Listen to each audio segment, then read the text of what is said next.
ये साल भर का एक शब्द लेकर पूरे भारत का त्योहार है। ये माता रानी इसी नवरात्र के समय में आती है और जब से पाप करता है भारत की धरती पे सभी भक्तों का दर्शन देती है। दर्शन देती है ना क्या हमारे मास्टर साहब बता रहे थे भी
इसी के साथ में आपका समय समाप्त होता है।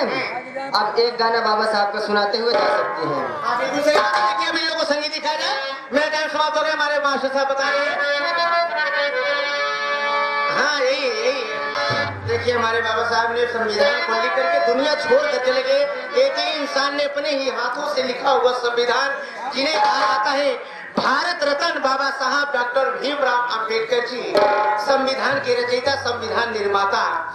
अरे भारत में रहना है, जय भीम जय भीम।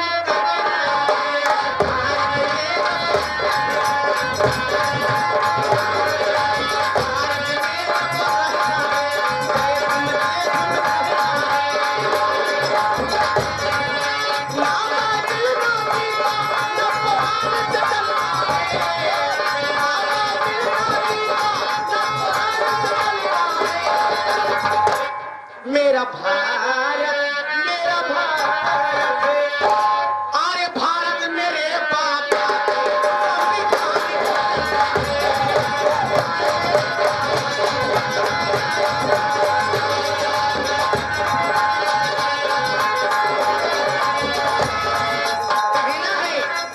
कि लहरें टूटी ढेर कोई समुंदर नहीं हुआ, लहरें टूटी ढेर कोई समुंदर नहीं हुआ और नेता तो हुए ढेर कोई कलंदर नहीं हुआ।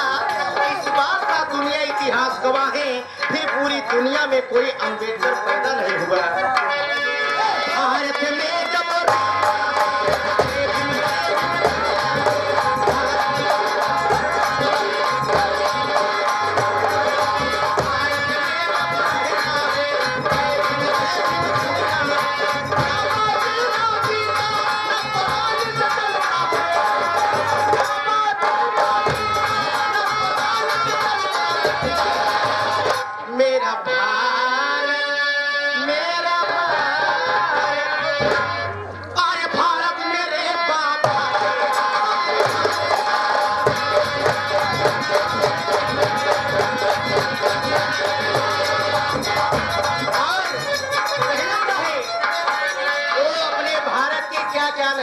ये आगे नीरज मिस्त्री भारत सरैया। किसान थे संविधान, नीरज मिस्त्री सरैया थे। लोगों की जान नीरज मिस्त्री सरैया थे। अभिमान है, नीरज मिस्त्री सरैया थे। सबका पहचान है। ये कैसे है?